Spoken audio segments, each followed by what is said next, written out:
Hey, what's up, everyone? Brad Chmielewski here, and this is episode 105 of Shatter The Vain. Summer Beach Party Update 1.19 dropped on Wednesday, the 22nd. They did this super early morning stream so everyone could get in there and play in NA. And I think it was able to also allow some of the EU people to play on stream on the PBE and show off the heroes, show off their abilities. So that was really cool. Really neat and fun stream of them, they're all in their pajamas and robes, drinking coffee. Pretty funny. So if you're looking for something to go back and watch, check out that stream. They break down a lot of the changes, had a lot of special guests, new people that I have never seen or heard of from Twitter, so that was really cool. But on this episode, I have Chief Matt joining me to run down all the changes in 1.19. We talk about the new hero Lyra, we talk about the new contracts, even more in depth than what King Dingaling and I talked about on episode 104. Episode was a lot of fun. I recommend going back and watching that one and then coming here and watching 105. But let's do it. Let's jump into these rundowns. They always take longer than I expect, so we better get started. Here we go, episode 105.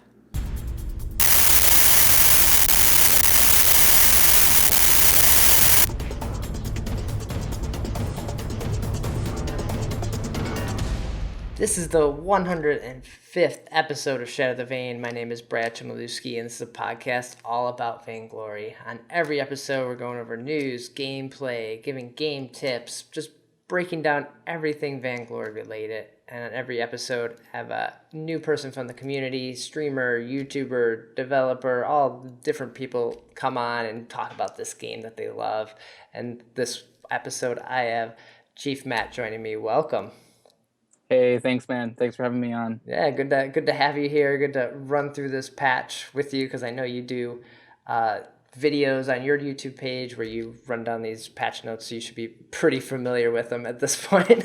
Yeah, I spent a ton of time looking at them this morning and yesterday, so yeah, it should be fun. So if you want to do a quick introduction of yourself for people who haven't checked out your channel or anything like that, if you wanted to do that. Yeah, so basically, I originally was a YouTuber for a different game, Boom Beach. You guys may know, Supercell game. Recently switched over to Vainglory only, pretty much. Sometimes post other games, but pretty much Vainglory only. Okay. Yeah, and then we're gonna be doing. I did a stream the other day on Mob Crush. I used to stream somewhere else, but yeah, gonna be streaming pretty much consistently on Mob Crush and looking forward to that as well. But yeah. Awesome. Yeah, that's you've got some good views on that first stream, so I'm sure it went well then. Yeah, I had a couple. Yeah, it was really fun. We had a lot of people in there. Awesome. Well, I'll include some links in the notes in the description here, so everyone should check you out, follow, subscribe over there on YouTube, do all that good stuff. Yeah. So let's do it. Let's jump into this patch. The summer season is kicking off. Update 1.19. There's a lot of stuff to talk about. Oh yeah. So at the top, we got to talk about Lyra.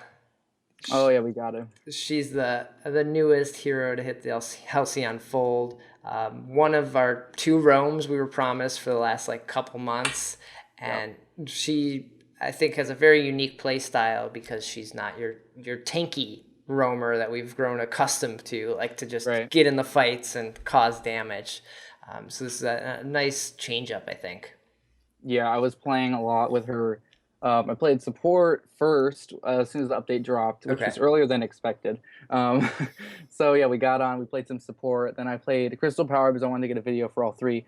So I did Crystal Power, and then that we lost, but it was very close. And then the Weapon Power was, it went pretty well. You could see how it's weak early, but as you get more attack speed and as you get more damage, it really starts to ramp up the amount of damage you can put out because the first missile and then the second missile both have a weapon on hit effect, so it was really good with the weapon power. Right. So if you have a breaking point or something, you can stack those up very quickly. Right. Yeah. But yeah, let's run through her abilities since we're talking about this auto attack. Or her auto attack is kind of part of her heroic perk. It's called Principal Arcanium. And Lyra attacks arcane missiles, dealing crystal damage. If she holds her ground, after releasing attack, she automatically channels and releases a much stronger arcane missile that deals additional crystal damage and briefly slows the target. So this is basically, as soon as you attack, you almost don't want to move again unless you're low on energy or like are maybe undeterred or something. But if you can stand there for like just a split second longer, you will automatically attack again, even if they're out of range. Like it could be like a jewel who like jumped away or something like that. Or just go flying across the map. Yeah. I found that to be really useful because if you can use attack speed because if she's, say, if you want to clear a wave quick, like auto attacking and then letting it do it again is like really slow. So you can still stutter step if you know how to do that. But you also have that extra option of the heroic perk, which will allow you to do more damage because, like I said, they both apply the weapon effects, but also it gives you that extra range. And even as a support, I was finding myself to be doing so much more damage with that extra auto attack, and even if they're so far away. So yeah, it was really useful. It reminds me of like Vox's A ability where he jumps in and all of a sudden you get hit twice and you're like, son of a gun, man. Yeah. It could be really frustrating, especially with a weapon build. So yeah. And then her A ability is called Imperial Sigil. Lyra forms a sigil at a target location, revealing surrounded enemies, so she could toss it into a bush or something like that. While this sigil remains active, it heals nearby allies and damages nearby enemies. Lyra can reactivate this ability at any time to detonate it, dealing heavy damage to surrounding enemies.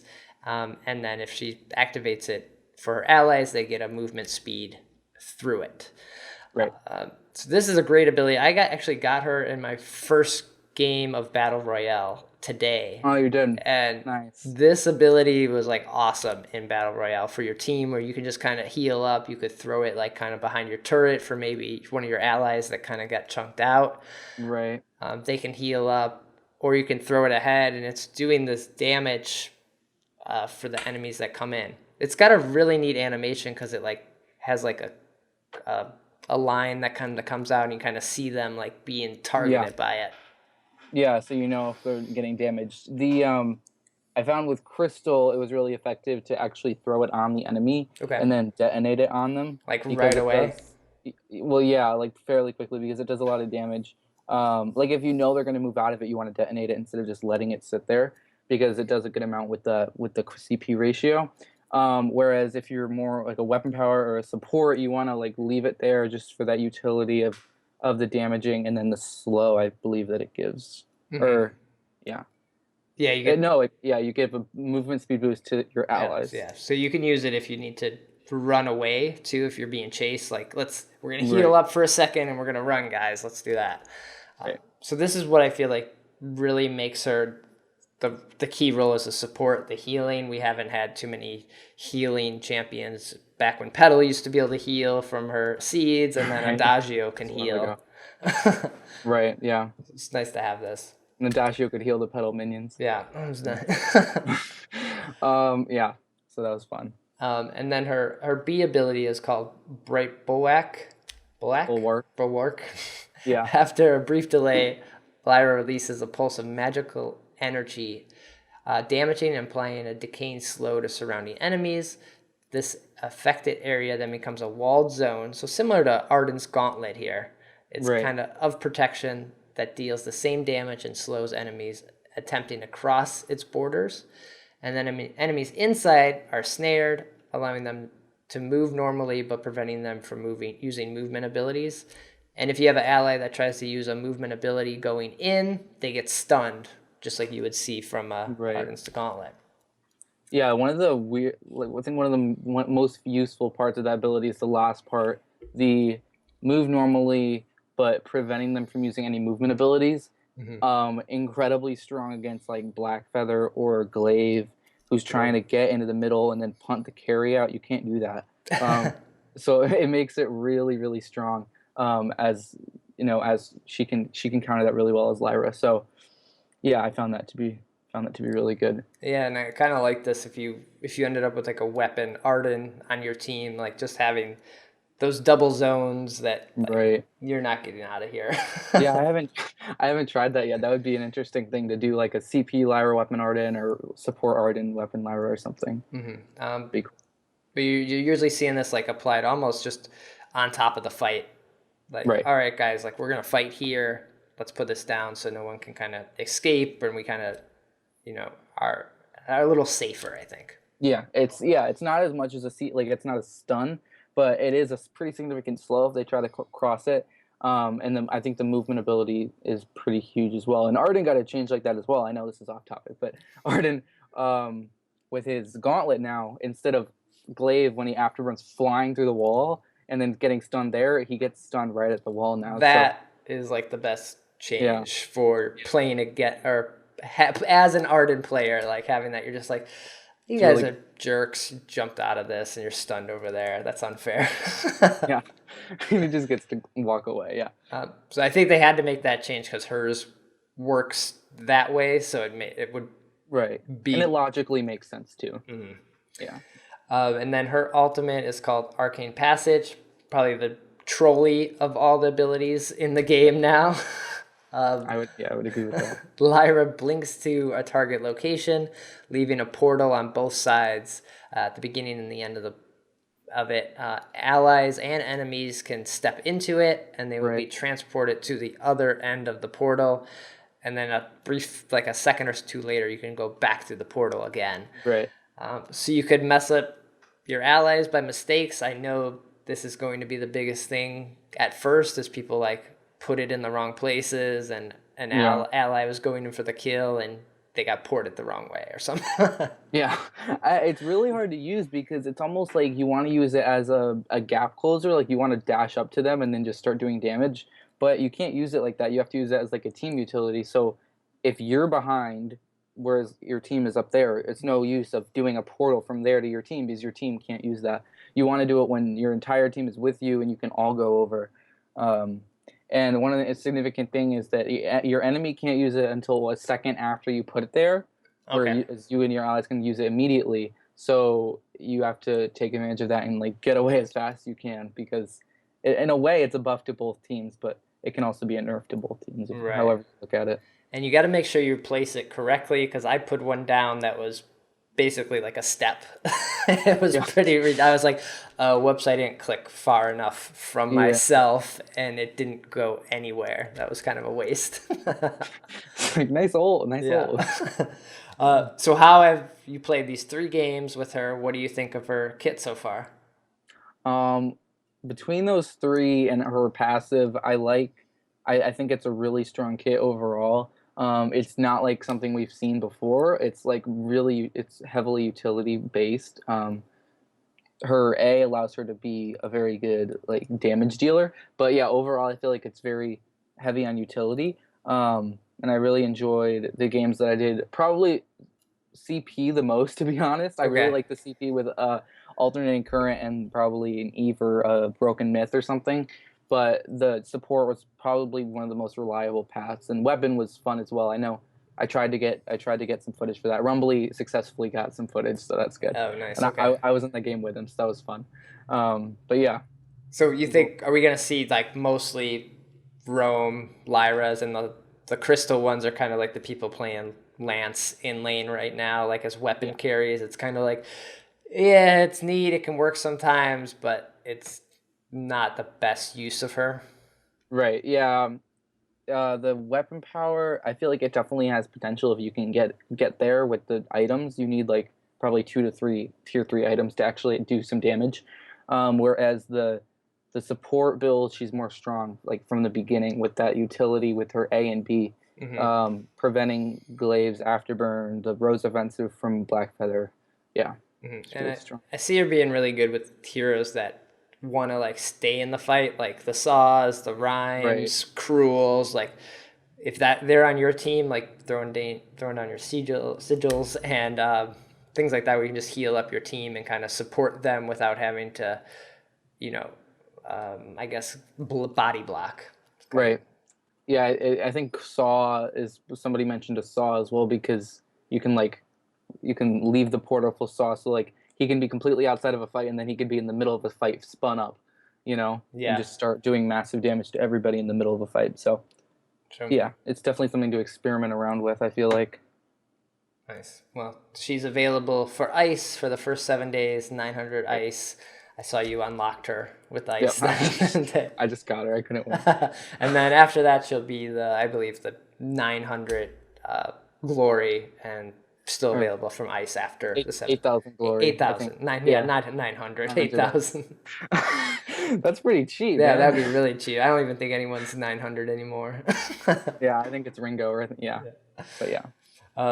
So yeah, that's Lyra. And then with this update, we have 4 skins coming throughout the month. I'm liking these weekly skins, and I'm liking that they tell us the dates, because now we know, and that helps a lot. Right. Available this week is the Cruel skin, probably the most epic of the skins available for this patch. Most anticipated. Yeah. The animations look great. I know there's only a few people that have this in game at the moment, so you may see some people recording videos and things like that with this skin. But right. Yeah, I don't know if Oracle has it yet. I know he's a Cruel man, so yeah, he's probably fighting hard to get this now. Oh yeah. But yeah, so there's because we have those, and then there's there's the seasonal ones that they hinted at for the next 2 updates. So there's 1.20 and then 1.21, where they're talking about, and they kind of hinted at a picture with the outline of the skin, but we don't know what it is yet. So that's going to be interesting, seeing what those are. Yeah, any guesses? I've asked the last 3 people that have been on the podcast with me if you I don't know. any thoughts. One of them's really big. So I was thinking it'd be Finn, or a bigger hero, because it's gigantic, unless it's going to be a new hero. And then the other one is kind of smaller, so I was thinking Rona or something, but Rona already has an exclusive skin, so yeah. Oh yeah, wouldn't that be good? A hero in 1.21 gets a seasonal skin, and we all just Gosh, mind blown. Yeah. We wouldn't know. Yeah. So yeah, check out these skins coming every week. The Kestrel, the Rhyme, and the new Fury tier Rona tier 2 skin. So very cool. And then we got a ton of new items. King Dingaling and I went over a lot of these. I'd like to go over them again now that we have them here. We've seen some people play it. Get your thoughts on them too. Yeah. So the biggest change is to the contracts. Iron Guard contract has been completely changed because you now get ambient gold. Right. So you no longer have to be you have to be nearby a minion that killed, but you don't have to start it. You don't have to tank it. You just have to be close by within 14 meters, I think, of it. And you still get that Iron Guard contract gold without the item. So that's really cool for supports who maybe were losing out on money and sometimes just getting behind. Yeah, 14 meters, 75% of the bounty is bonus, which is actually pretty good. Mm-hmm. And then if there's two heroes nearby, then it's whichever one has the lower net worth. Yeah. So it's interesting. Basically, kind of boost up the person who's the most behind. Right, which makes sense. Which is probably usually the support, because they're not taking the last hits. So. Right. Yeah. The new updated Iron Guard contract doesn't have that ability anymore, but the passive is when a nearby ally kills a jungle monster, you both heal for 75. Right. So that's pretty awesome. You both heal. Before it was just you that would heal. Right. Yeah, it's definitely it has a part of what it used to be, with the healing feature, but yeah, completely revamped there. And then the cost, obviously 300. I think all the new ones, all the contracts are 300. And then the range on that one's 14 meters, which is the highest out of all of them. So that's kind of cool. The other contract, one of the new ones, is the Protector contract. Right. This one has an activatable. You get 2 charges of it. It grants 120 health barrier to the nearest ally hero for 2 seconds, and has a 5-second cooldown.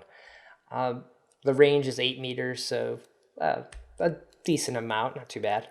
Right. Yeah, you can, if somebody's getting attacked, it's basically a combination of positioning and timing, I would say, because you have to because it's only the hero that's the closest to you. Yeah. So it doesn't give it to both of them if they're both next to you.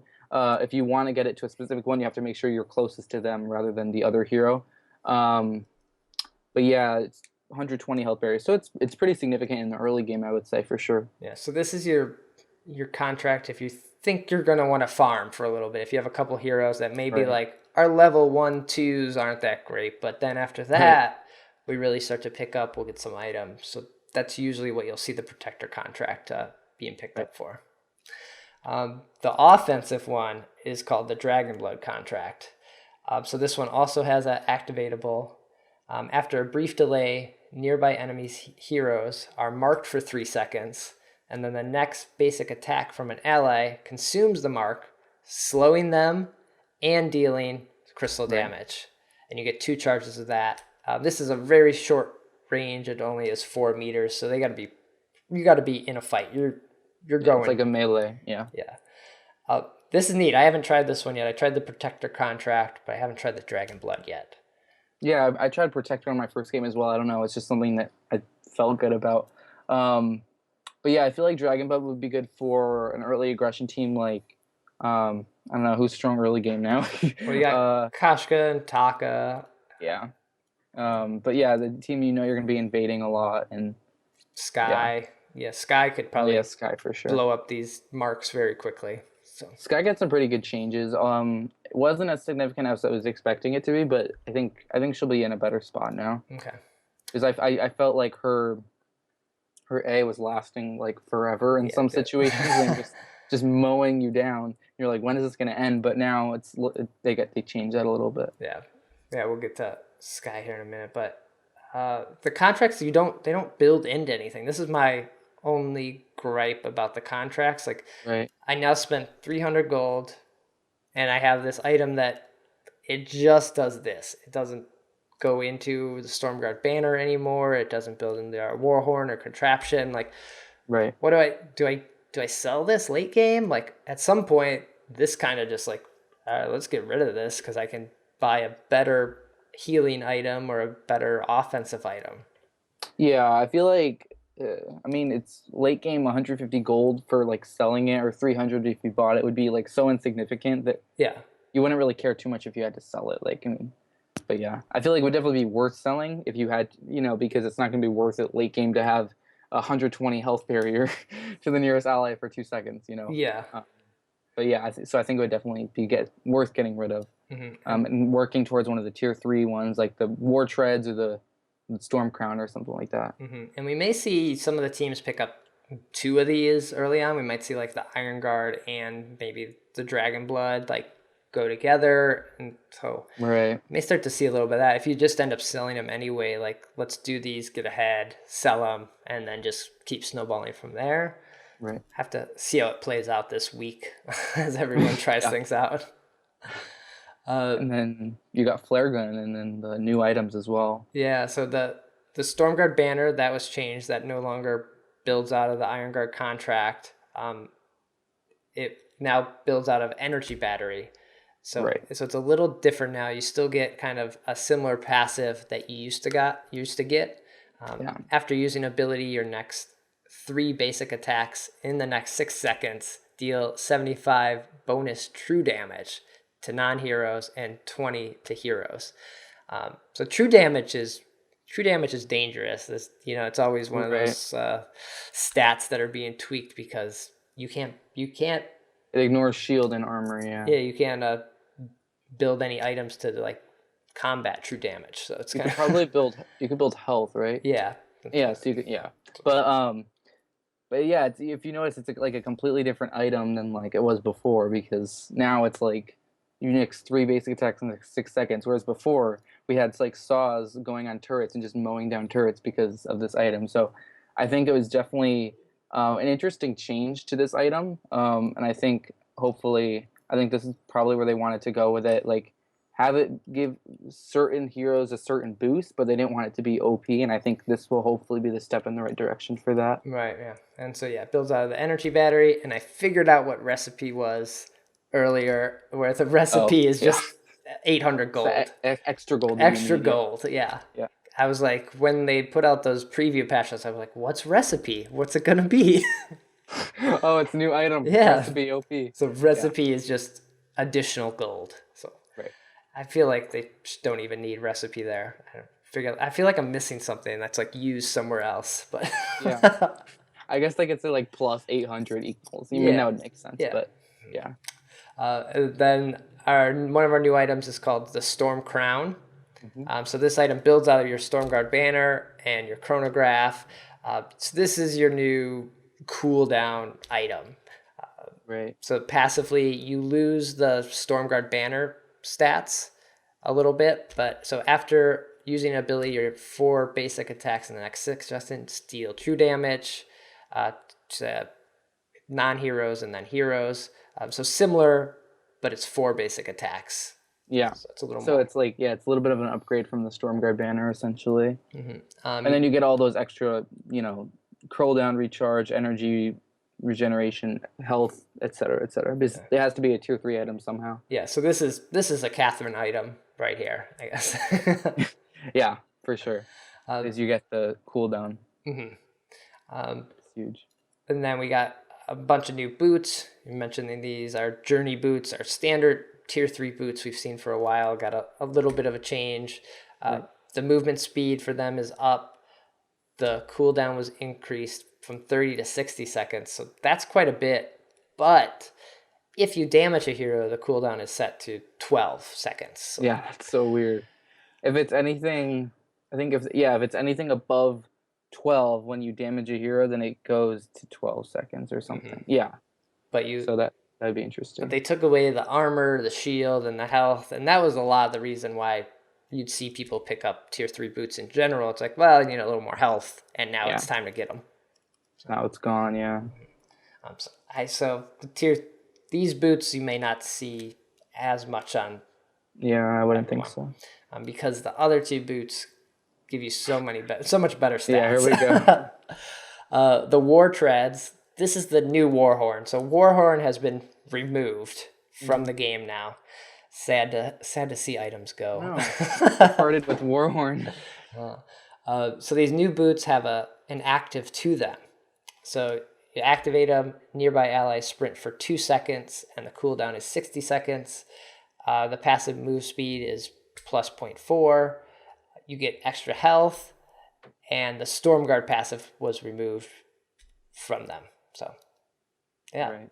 that's it. So the thing with this is, I wonder if you can have Journey Boots and War Treads and get 1 movement speed. Because it would be 0.6 and then another plus 0.4. They didn't specify if you cannot have Journey Boots with it. Right. Because then you would be flying across the map. So I don't think you would be able to do that. It wouldn't make sense, but I think that should probably. I think there's just better. I guess maybe on like a Taka, stacking boots could work, but I don't think stacking boots work right. Yeah, because then it would take up like 2 spaces, and that wouldn't be worth it. Yeah. And then the other boots that got added were the Halcyon Chargers.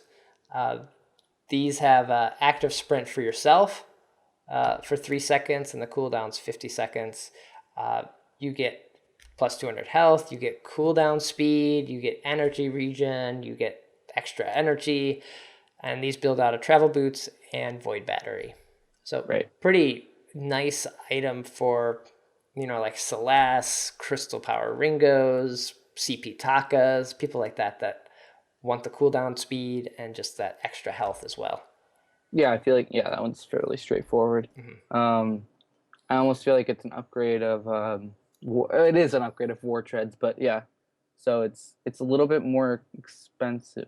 Yeah, so it's slightly more expensive. It's like an upgrade because sprint for 3 seconds, 50-second cooldown, whereas the War Treads is for all your allies for 2 seconds with a 60-second cooldown. So I guess with that, you sacrifice giving your allies a boost as well. So I guess they're about equal in that sense. So these will probably be the boots you see on most of the carries, especially the CP carries, and then your War Tregs will probably be on your supports, on your tanks, because the Warhorn, it was a good item. Yeah, it was. It was probably like the second or third in a lot of supports builds. So yeah, it was probably a stable item, I would say. So play around with the boots. We'll see what everyone's starting to pick up here. Then one of the new items is called Flare Gun. This just really replaces our current flare a little bit. Right. So this costs 600. It builds out of O-Cart now. So activate it, you fire a flare at a target location, and then that cooldown is 18 seconds. So fairly long cooldown a little bit. Yeah, it basically reminds me of a contraption, I would say. Except the charges, I think on contraption were like 15 or 10 seconds, whereas this one's 18. So it's pretty similar. But the thing is, it's a lot cheaper than buying a contraption. So I feel like this would be like a late game item. Because a lot of people use scout traps early game, and you don't see a lot of supports like throwing flares into bushes in like 2 minutes into the game. Yeah, just to check that one. You usually have like one or two just to double Right. check for invades or something like that. Yeah. So you'd have to be like, well, do I buy, a little bit of flares or a flare gun, to 600 gold. So, but yeah, I think it would probably be one of your last. I don't know. That's definitely an interesting question. Well, it builds into contraption, so you'd have this before contraption. Right. And contraption got changed a little bit. The cooldown went up from 3 to 5 seconds, which really sucks because I felt like it was already too long in some cases. When it's 18 seconds per charge now. Yeah, so that's a pretty long time. Yeah. You still get plus health, you get cooldown speed, you get energy regen. The health regen was removed. Yeah. And then it used to, since it built out of the Stormguard banner, that passive is gone. Yeah, and it makes sense for the health to go away because because the Stormguard banner used to give you health as well, so that's gone. And the chronograph only gives you energy and then cooldown. So yeah. Yeah. So contraption. I don't know. We're gonna have to. I don't love these changes for it. I think it needs. I think they should have added some more charges to it. That might have helped offset the increased cooldown a little bit. Yeah. Do you think it probably still gives you the splash damage for the auto attacks, right? No, I think that's gone. Oh, they took that out. Oh, yeah. Because they used to build out a Stormguard banner. Yeah. Yeah, so we're not going to be seeing a lot of contraptions. It is cheaper. It's about 550 gold cheaper if I'm right. Yeah, so something like that. But even then 2100 gold is still a lot, and I mean, yeah. I wouldn't find myself buying a flare gun so I could work up to a contraption. I would. Yeah. It's now like maybe you'll only see it if you're up against like a Taka or a Kestrel. Right. Yeah. Otherwise, you just buy scout traps and flares and go from there. Is the only benefit of having that versus the flare gun is like having the scout trap in addition to the flare, and then of course the energy recharge and the cooldown. So, but yeah, it's debatable whether it's worth another, 1,000 something gold. Yeah. So, and then a few items got changed this update as well. Not too many, but just slight tweaks to them. One that I think got hit really hard was the Shiver Steel. Yeah. We were starting to see this getting picked up again by the carries. We were seeing Petals pick this up because it offered just a better slow than the Frostburn. And it was cheaper, so you'd be able to slow them sooner. Yeah. So the buff duration was changed from 6 to 4 for ranged heroes. And the melees, that's unchanged. The slow duration was lowered from 2 melee and 0.6 range to 1.12 across the board. So that hurts the melee, but kind of helps the ranged hero there. Yeah, that's interesting. And then the cooldown was lowered a little bit, so you'll be able to slow them more often. 2 seconds isn't that big of a deal. Yeah. I don't know. I don't see the range hero wanting to pick this up now. Like going from 6 to 4 is a little bit kind of a big change. Yeah, and then of course the 2 to 1.2 for like a Cruel or a Blackfeather who's trying to keep up with their target is going to also be really annoying, because they're going to be like, when it goes off or when it ends, they're going to be like, wait, aren't they supposed to still be slowed? Yeah. But yeah, it's gonna be definitely be interesting. I'll probably try it out. I haven't tried Blackfeather or Cruel yet. Basically all Lyra today. Okay. Makes sense. But yeah, I'll definitely try it out and see how it works. And then you see like after those, it's basically like the travel boots got little bit of an increase in movement speed or decrease in movement speed. The health was dropped on the travel boots. Void battery, the cost went down a little bit, so that's kind of nice. Right. Chronograph got a little bit of buff from 2.4 to 2.5, which that's kind of nice. Whoa. Yeah. And then the cost for clockwork went down, which that's 50 gold doesn't seem like a lot, but for a support like a Catherine that maybe grabs one, that's a lot. Yeah. The cost of Eve went down, and then Aftershock, the recharge damage on that went up a little bit. I think it's a pretty strong item sometimes. Yeah, no, yeah, the energy, yeah, the recharge energy. They did a lot of fine tuning on that. It was like 2.4, 2.5, and then 7.4 to 7.5. So they probably just wanted it to be like more logical instead of 7.4, like exactly. Yes, sometimes the numbers get changed just to even them out across the board. It's not maybe so much that this item's too strong or this item's too weak. It's just to clean up the overall everything. I think so. It's more in line with most things. Yeah, because 0.1 energy wouldn't be that much anymore. No. It's like, yes. Yeah, you're not going to notice that like at all. Yeah. And then a few heroes got some changes here. Up at the top was Scarf. Scarf, he wasn't as big in the 1.18 meta. Like Celeste kind of came in and started to outshine Scarf there. He could still do some serious damage, but he was just kind of starting to be a little underpowered, and they kind of buffed him kind of across the board here a little bit. Yeah, they added a lot. So damage. Go ahead. Damage for Spitfire. That's at late game. It's been increased a little bit. The damage to minions has been up a little bit. So that if you're good at landing Spitfires and skill shots, like Scarf you might be doing pretty good this time.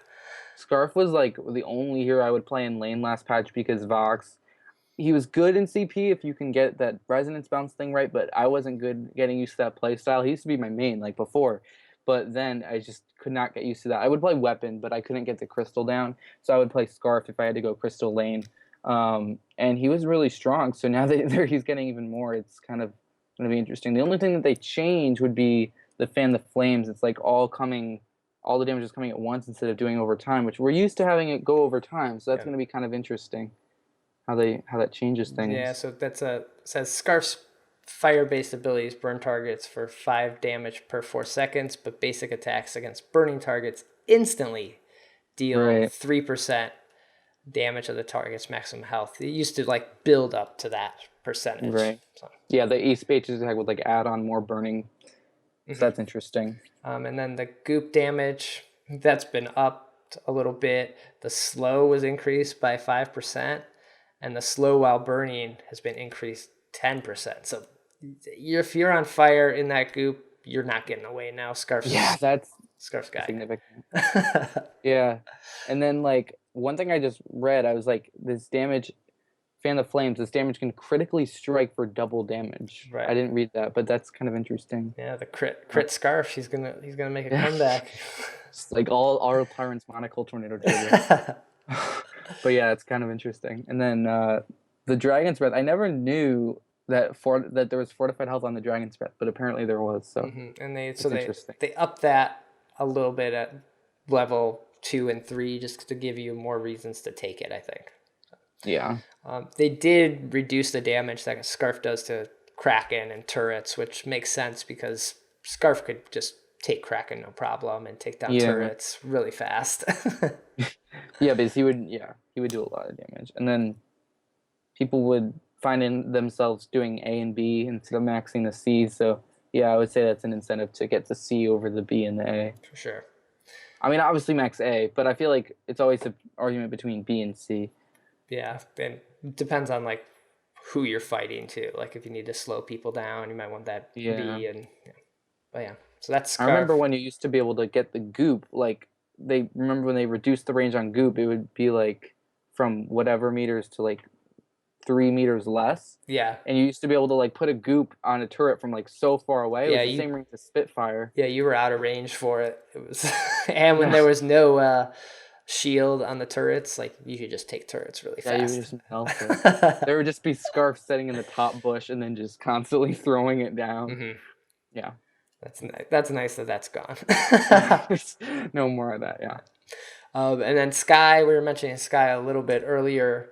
The 4 barrage damage, that thing felt like it went forever and did a crazy amount of damage. So the duration was changed from 2 seconds plus your crystal ratio to always 3.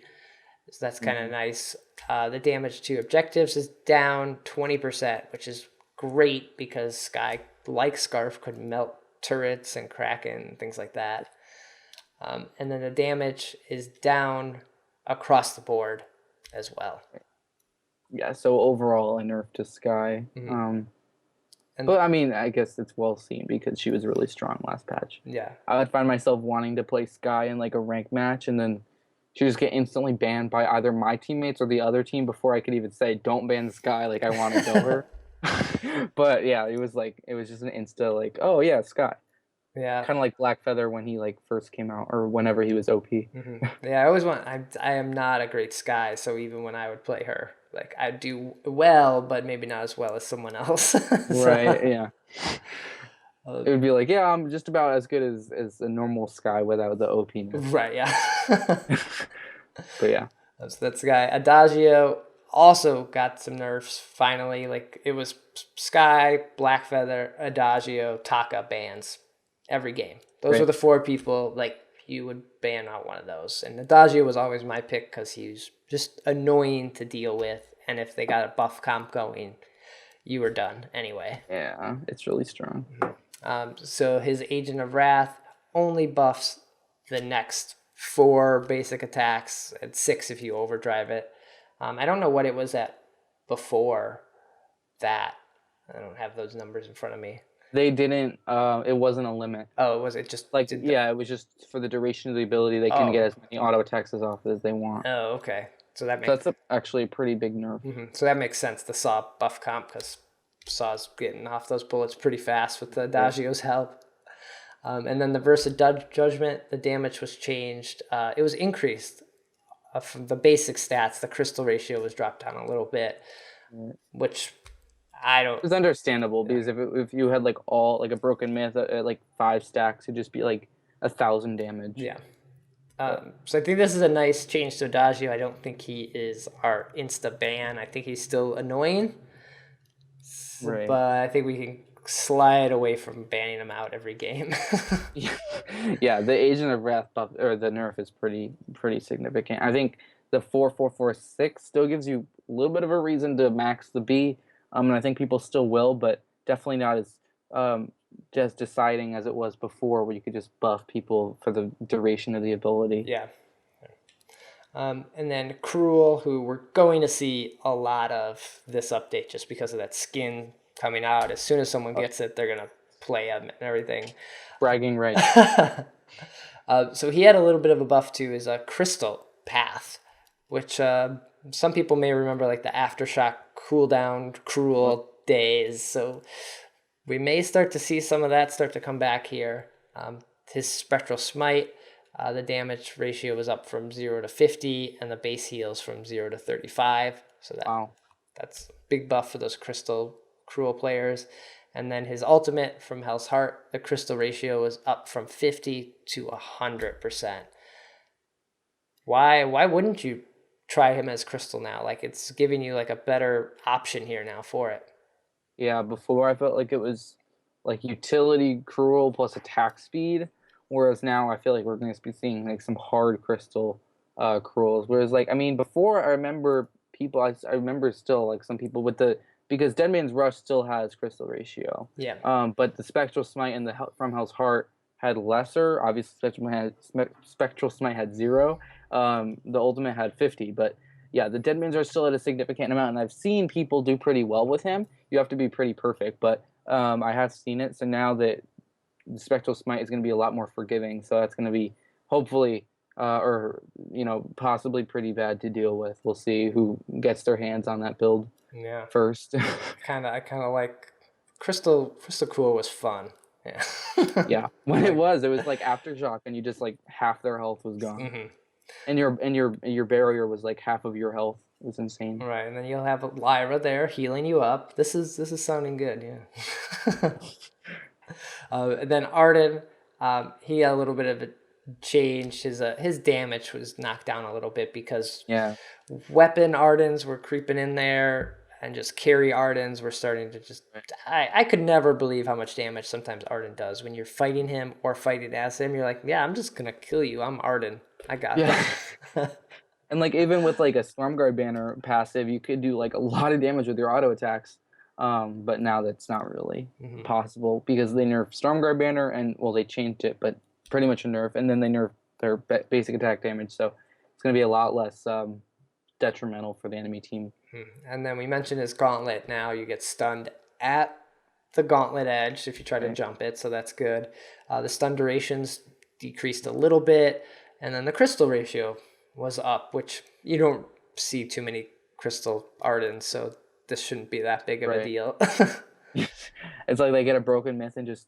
I mean, I've seen that before, where it's like heroes get all weapon power and then they just get one broken myth at the end and they just keep fighting, and then they'll use their ability that's based off of crystal power and they'll just decimate the entire team because of the broken myth. But I feel like if he did the same thing, it could be really bad with that damage on the gauntlet if they tried to pass through it. But that'd definitely be something to try out. Sure. And then Black Feather, we mentioned he was usually banned out quite a bit.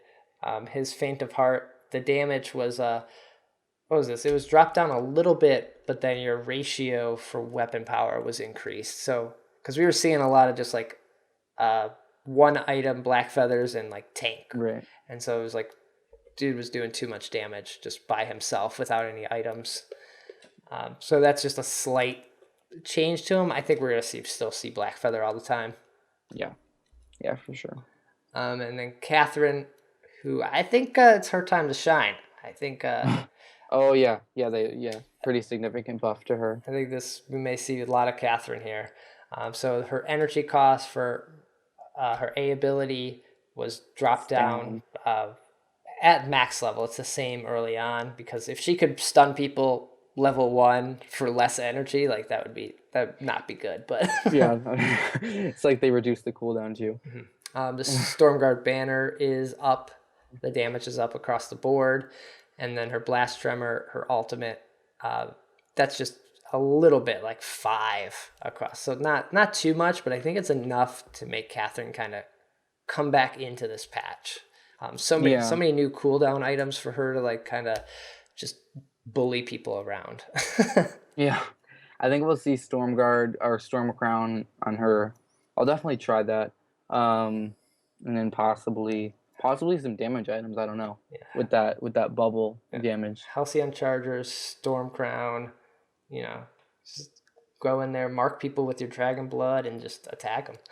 Yeah, Dragon Blood too. Yeah, that'd be And then Saw, he didn't have any changes. He just had some animation fixes to him. So Saw's been creeping in there as like just this hard carry to deal with. Like Saw just farms and keeps pushing down turrets, and a lot of people just don't know how to fight him anymore or don't know what to do.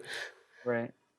Yeah, he's I find myself in ranked and like I would never be banning Saw, but like I like people I try to like recommend like Sky or Taka or whoever's going to be countering my hero that I plan on playing, but then the person will just insta ban Saw, and I'm like, oh okay. Because I guess maybe they had a bad experience with him or something, but it was funny.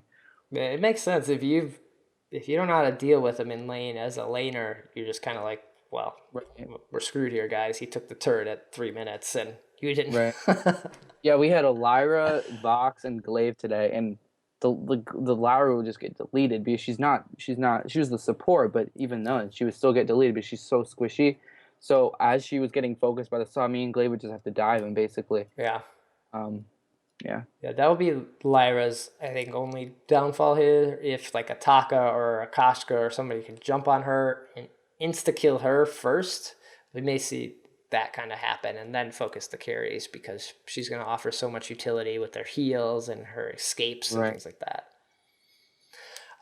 The last thing in this update to mention before we wrap up here is the summer sunlight that you can kind of get. Yeah. So again, Vainglory is just giving us free stuff. Super Evil Megacorp just is like, here, like you can buy stuff and you can give us money, but here, just take more stuff. You got guild fame, you got your chest, your quest now, and now you have like this summer light that you kind of build up over time. So if you logged in on your first day of the update, you got 2 chests right away. One of those was a cruel card, and one was something else. I think mine was like 5 glory. Yeah, I got a cruel card too. Okay. But these summer rewards and the sunlight, they get better and better the more you play. So the idea is if you play more often, you'll get better rewards, because every day you'll get a sunlight chest for over the summer. But you get more sunlight if you play a game, if you play a game with a skin. I think you get more rewards if you play a game with friends too. So it's kind of, I forget all the ways you get extra bonus sunlight, but I'd have to look at that too. But what do you think about this? I mean, I think overall, I think it's a really good system to add. I mean, for summer season, I feel like sunlight ties in with that. But yeah, I feel like it'll be just another way. To be honest, I wasn't when the quest system came out in 1.18. I felt like it was exciting, but it wasn't like super exciting. It was like, yeah, I get to open chests, but like I'd rather play the game. Sure. But I feel like definitely for the people that maybe don't like spending ice or spending money on ice, or grinding a lot of games to get glory, it would definitely be helpful for them to check in every day. They have to do work.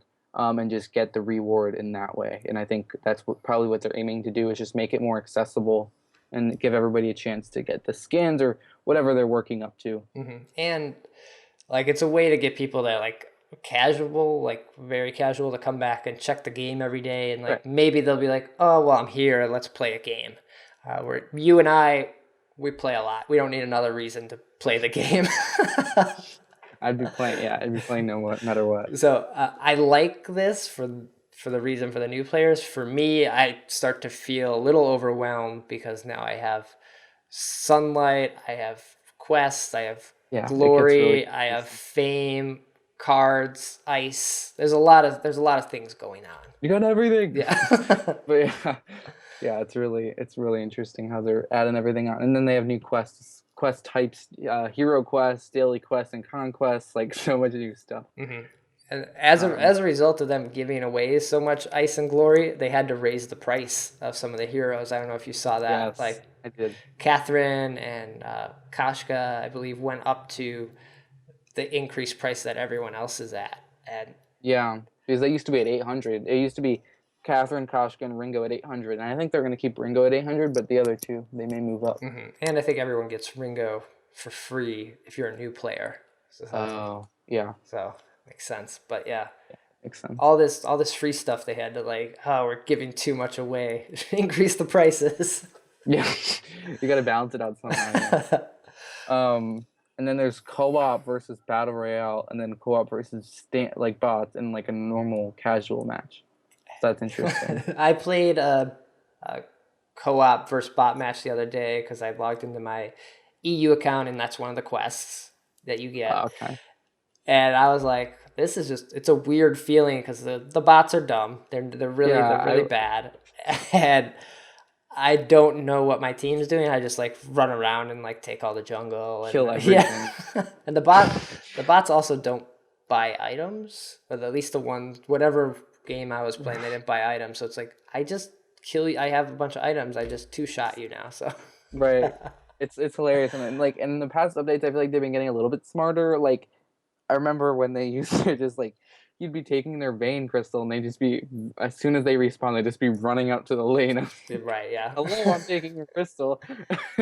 But now I feel like one of the games I was taking it and they kind of came over and started shooting me. Not that it did any damage, but they're getting a little bit smarter. Okay. Maybe they're learning. They're add some machine learning in there and they'll figure it out. Go to vein crystal. Yeah. But that's pretty much everything in 1.19 that was released today on the 22nd. So excited, summer season kicking off. This goes all the way till September 14th, so you have lots of time to rank up. We got the resets again. There was no MMR resets, but your visual skill tiers all went back to unranked. So yeah, somehow in ranked today I got matched up against Rect and Fuji. I don't know how. Seems about right. Yeah. It's like what? But yeah, I think a pretty good overall. One thing is the ping indicator that I couldn't figure out how to work so far.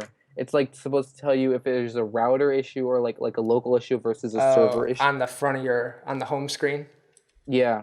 It would be like 96 ms or whatever. Okay. Yeah, like I played one game of Battle Royale Lyra, which was pretty sweet. So that was the only game I've played so far today. Yeah. What'd you play, or did you play support or? No, I went like full CP and just I was like, why not? This is Battle Royale. Like, I don't care. Yeah. Just detonated your A a lot. Mm-hmm. Yeah. So this has been great, Matt. Thanks for joining me and running through this update. We went through lightning fast, I think.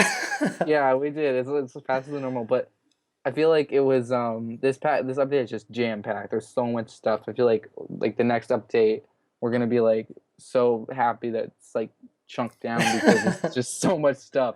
But yeah, it's been a pleasure. I'm glad I was able to come on. It's been a while. Yeah. And so where can people find you, your YouTube page and your Twitter and all that stuff before we get out of here?